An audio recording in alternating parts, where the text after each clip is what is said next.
What's your problem? Ok, voilà, aujourd'hui on en est au remontage de la boîte de vitesse. Alors il y a toutes ces pièces qu'il va falloir remettre dans l'ordre et je vais vous expliquer comment on va procéder. On va commencer par les arbres. Le plus gros c'est le secondaire, le plus petit c'est le primaire. Donc il va falloir les réassembler. Je vais vous montrer ça dans un instant. Ici on a le barillet avec ces petites empreintes qui permettent au sélecteur de vitesse, à la petite bille qu'on placera également tout à l'heure, de se positionner et d'enclencher la vitesse souhaitée. Et puis pour finir, on a les fourchettes qui sont déjà ici préassemblées pour celle-ci et celle-ci et puis celle-ci. Voilà, alors il ne faut pas trop s'inquiéter, elles sont toutes différentes, vous ne pouvez pas vous tromper, mais je vais vous expliquer en détail également dans quel ordre les placer. Voilà. Alors on commence. Bon, on commence par placer le petit ressort et la bille. Faut pas que je me trompe. C'est ici. 1, 2, 3 et la petite bille. Attention, on travaille sur la partie droite du bloc moteur, donc la partie côté embrayage. Avant d'oublier, on va placer l'arbre d'équilibrage. Alors l'arbre d'équilibrage, regardez bien la position, c'est la partie la plus longue qui rentre ici. Voilà. Si elle veut bien.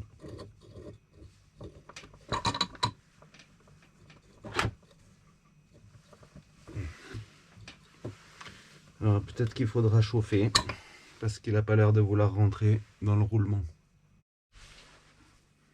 Donc voilà, j'ai chauffé un tout petit peu pour dilater le roulement. Et puis là, j'espère que je n'ai pas trop traîné. Voilà, c'est rentré et ça tourne. Parfait. Donc maintenant, on va procéder à l'assemblage de l'arbre primaire et de l'arbre secondaire. Donc c'est facile, il suffit de les mettre l'un en face de l'autre. Et ensuite, on va placer la fourchette primaire qui vient exactement ici. Vous comptez 1, 2. La troisième, c'est ici que ça se passe. Voilà. Ça, c'est fait. Donc, petit détail auquel il faut penser, c'est que si vous voulez les réenclencher là-dedans, il faut que vous suréleviez le carter parce que sinon, vos axes ne vont pas passer. Donc, vous les passez là.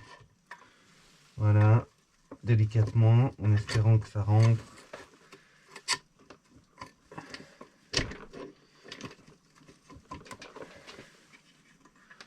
Et puis vous la rentrez, faites en sorte que la fourchette rentre dans son axe.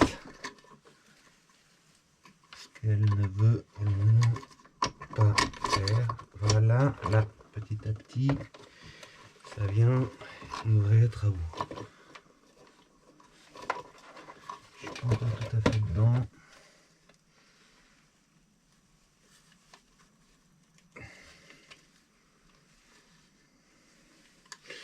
Ouais, là on a de nouveau un problème, c'est que c'est tellement froid que ça ne rentre pas.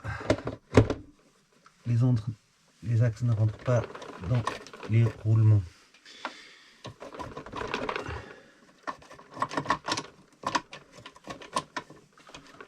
Donc il va falloir chauffer de nouveau. Ok, j'ai chauffé un peu. Voyons ce que ça donne.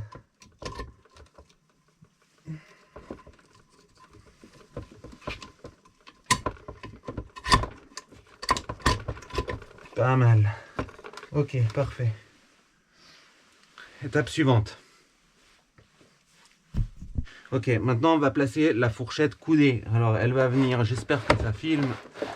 Elle va venir, vous compterez 4 engrenages. 1, 2, 3, 4, juste en dessous du quatrième. Voilà. Donc elle vient là. Ici. Voilà. On n'a pas encore placé. Voilà, elle n'est pas bien mise. Ici. Voilà, parfait. On n'a pas encore mis l'axe qui vient ici, c'est volontaire. Ok, maintenant on s'attaque au barillet. Le barillet, il faut le positionner de cette façon. Alors là, vous vous souvenez, je vous ai dit que cette bille, je vais essayer de me placer comme ça, peut-être que ça sera mieux. Cette bille servait en fait à faire tourner le barillet dont vous avez les petits trous ici. Donc, on va replacer cette partie-là et on va faire rentrer cette fourchette-là dans cette cage du milieu. Donc, on place ça et puis on remonte légèrement jusqu'à ce que ça rentre, si ça veut bien. Et comme vous voyez, c'est pas si simple.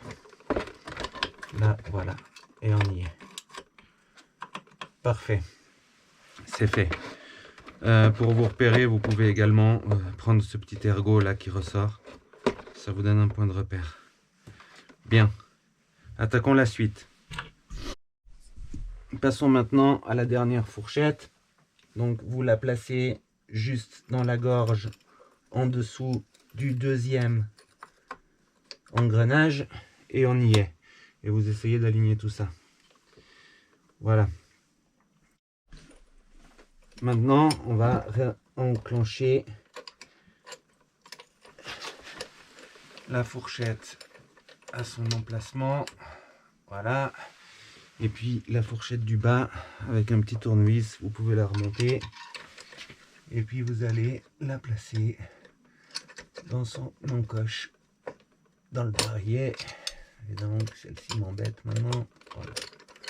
On va la remettre. Là. Et puis celle-ci, ça aurait été peut-être plus judicieux.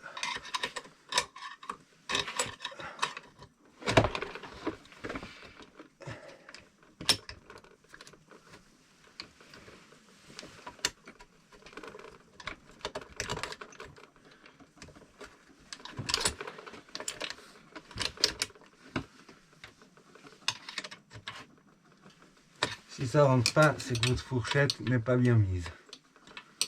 Donc on va devoir vérifier ça.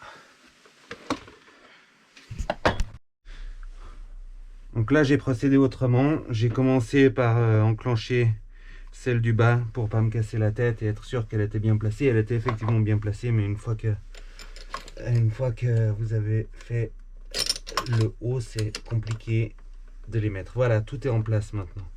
Donc vous assurez tout ça. Et puis maintenant, on va venir mettre cette goupille là-dedans. Et faire en sorte que tout s'aligne. Parfait. La boîte est donc remontée.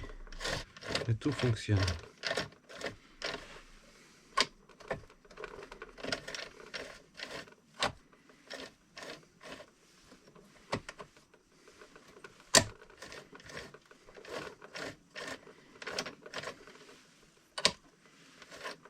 Donc maintenant, on va passer la boîte de vitesse en vitesse 4. Alors ça, on va le faire en alignant ce picot-là avec cet axe-là.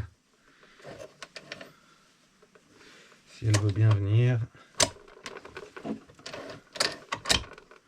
Voilà. Donc là, on est bon.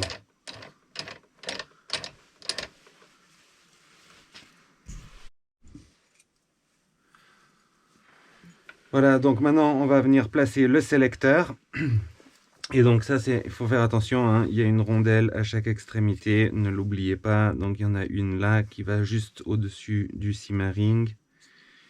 Et puis une autre dessous. Alors on va venir positionner ça comme ça. Ces deux pics viennent s'enficher dans l'axe qui est là. On rentre. Et délicatement, on l'enfiche.